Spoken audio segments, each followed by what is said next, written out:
back to the my new video guys and my YouTube channel guys. Today and we are going to talk about guys how can we update phone time in our Realme phone. Fans, you want to update guys your phone time settings. So how can you update?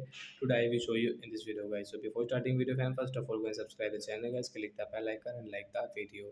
So friends, now let's see guys how can we update phone time. Open your phone setting guys. After on phone setting guys, scroll it. Friends, click on guys your system setting guys, tap here guys, click on your daytime time setting guys, tap here. Friends, you can see guys your time setting guys, tap here. You want to update time guys, you can update from here guys. Suppose guys you want to update into guys like 8 o'clock, so I will click on guys 8 o'clock guys. You want to update into am and pm, you can update from here am and pm setting from here. Then guys come back. Friends, your phone time will update into 8 p.m guys, you can 8 a.m.